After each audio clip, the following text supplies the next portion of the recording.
ZTE. Kalau kita ngomongin ZTE, pasti udah pada tahu ya ini brand dari China yang sudah lama berkiprah. Bahkan dulunya mereka punya modem. Ya intinya besarnya si ZTE ini hampir mirip seperti Huawei. Gue tahu mungkin ya teman-teman nggak banyak yang akan melirik handphone ini, tapi gue berusaha untuk tetap membahas tipis-tipis karena gue pengen kasih lihat bagaimana ZTE melalui Nubia yang Z70 Ultra ini yang akan kita bahas ini, dia punya sesuatu yang unik dan beda dari yang lain. Yuk mari kita bahas.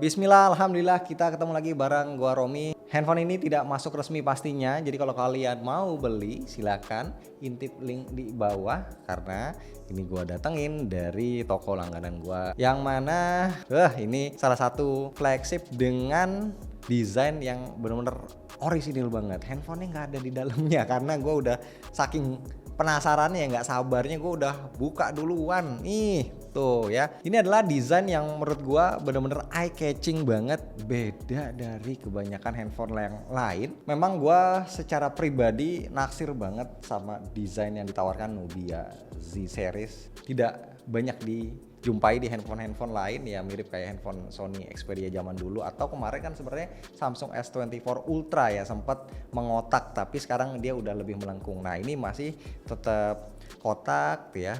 Oke, kita body tour dulu.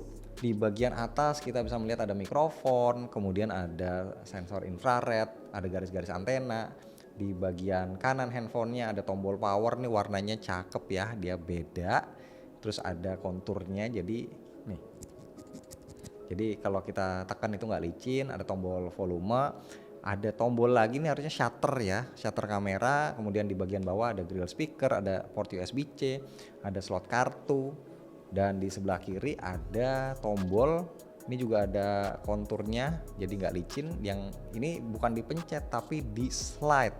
Nah ini udah gua nyalain, tadi udah gua set up, dan yang cukup mengejutkan adalah ternyata ini versi global. Harusnya dia sudah Android 15 tadi. Tuh, bener Android 15 dengan OS-nya namanya Nebula AI OS. Ya, BTW untuk aplikasinya tadi gue lupa bahas ya. Untuk versi global ini dia juga tidak banyak bloatware, hampir nggak ada malah. Jadi aplikasinya itu bener-bener ringkes banget ya, aplikasi utama inti aja yang sudah ada. Ditambah ada beberapa aplikasi benchmark yang udah gua install tadi ya untuk ngetes.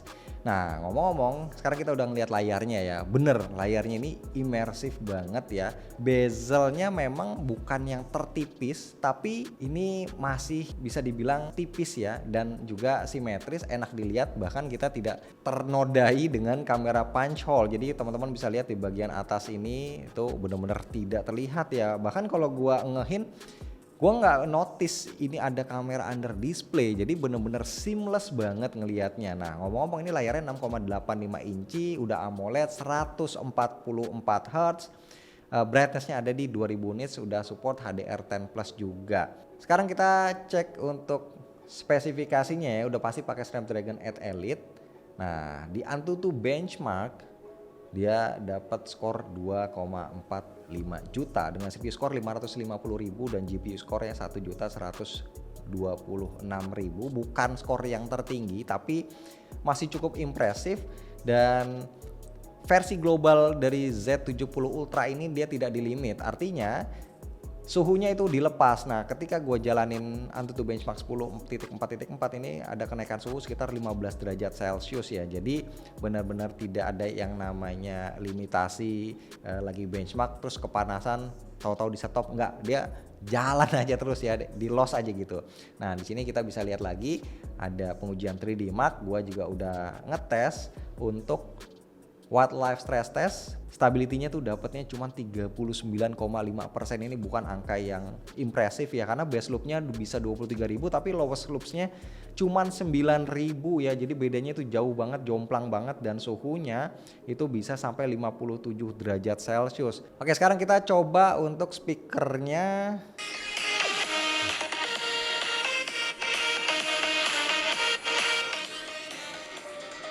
Oke, speakernya ini berkualitas, sudah pasti stereo, lantang tapi nggak pecah di volume maksimal. Dan ketika gua tadi gedein volumenya, nih ya. Nah ini berasa haptic feedbacknya Nah, jadi benar-benar berasa tactile banget ya. Nah, namanya juga handphone flagship, jadi speakernya bagus, vibrate-nya juga bagus ya. Motor vibrate-nya itu benar-benar ada di level kelas atas. Nah, sekarang langsung aja deh kita lihat ke kamera karena ini memang jadi jualan utama dari Nubia Z70 Ultra. Ini jadi salah satu brand, mungkin satu-satunya brand yang berani nawarin untuk setup kamera utama, main kamera itu pakai focal length 35 mm, sensornya 50 megapiksel. Ada OIS-nya, bukan sensor yang istilahnya bukan sensor yang terbaru, tapi mereka berani ngasih perbedaan dengan focal length 35 mm. Kemudian dia ada lensa telefoto di 64 megapiksel 2,7 kali optical zoom, kemudian ada satu lagi lensa 50 megapiksel untuk ultra wide. Yuk langsung kita lihat interface-nya. Oh ya, ngomong-ngomong sekalian kita tes dulu deh untuk tombolnya. Ini tombol shutter ternyata benar. Kalau kita tekan langsung aktif kameranya seperti ini ya. Dan dia bisa 2 level sentuhan. Jadi kalau kita sentuh tanpa benar-benar ditekan full itu untuk kunci autofocus. Jadi seperti yang ada di Sony Xperia zaman dulu ya. Nah kemudian untuk tombol yang sebelah kiri ini ternyata juga bisa untuk manggil kamera. Kita slide seperti ini ya. Tuh, langsung aktif kameranya dan fungsinya bisa diubah untuk flashlight ataupun fungsi-fungsi yang lainnya. Nah ini dia interface kameranya seperti ini tuh ya, bener ya. Jadi primernya ada di 35 mm, kemudian opsi lainnya ada 18 mm dan 85 mm. Nah yang menarik adalah dengan focal length 35 mm berarti kan sudutnya itu, angle-nya itu kan lebih ngezoom ya, lebih sempit. Nah kalau kita mau pakai grup foto, mau lebih lebar lagi, otomatis kita harus pakai lensa yang ultra wide. Sebenarnya dia 13 mm, kita bisa tap ganti ke 18 mm, kita tap lagi ngezoom ke 24 mm. Nah untuk lensa utamanya tadi 35 mm, kalau kita tap bisa ke 50 mm. Ya, ada 2 opsi focal length. Kemudian untuk lensa telefotonya sebenarnya ada di 70 mm, kemudian bisa ke 85 mm dan bisa 140 mm dengan maksimumnya bisa sampai 50 kali digital zoom ya. Nah, untuk mode lainnya di sini juga ada mode Pro yang juga wajib kita bahas adalah dia punya variable aperture. Nah, di main lensnya di sini ada pilihan aperture, bisa kita ubah ya.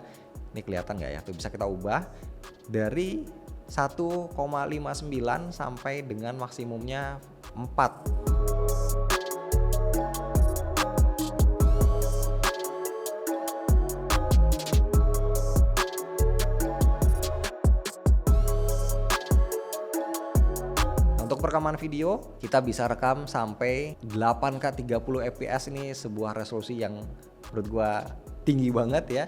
Bisa di achieve setinggi itu dan bisa 4K sampai dengan 120 fps. Nah kemudian untuk kamera depannya nih 16 megapiksel under display. Ini tampilannya di sini sih nggak terlalu kelihatan ya. Nanti gua akan tampilin nih hasilnya seperti ini ya, teman-teman bisa lihat. Ya kita nggak bisa berharap banyak ya karena ini di kondisi cahaya berlimpah aja tidak terlalu tajam. Apalagi kalau di tempat yang gelap, wah jangan coba-coba. Oke, gua rasa segitu aja untuk pembahasan first impression dari Nubia Z70 Ultra. Mulai dari desainnya, ini kotak banget, terus juga warnanya bagus, terus juga yang menonjol ya bagian kameranya ini pasti orang bakalan nengok deh gitu ya. Bener-bener beda banget kelihatannya, layarnya imersif banget, kotak seperti ini. Terus juga speknya juga ngegigit banget ya, pakai Snapdragon 8 Elite. Terus juga performanya nggak di limit. Baterainya tadi gue lupa ngomong ya, baterainya ini 6150 mAh.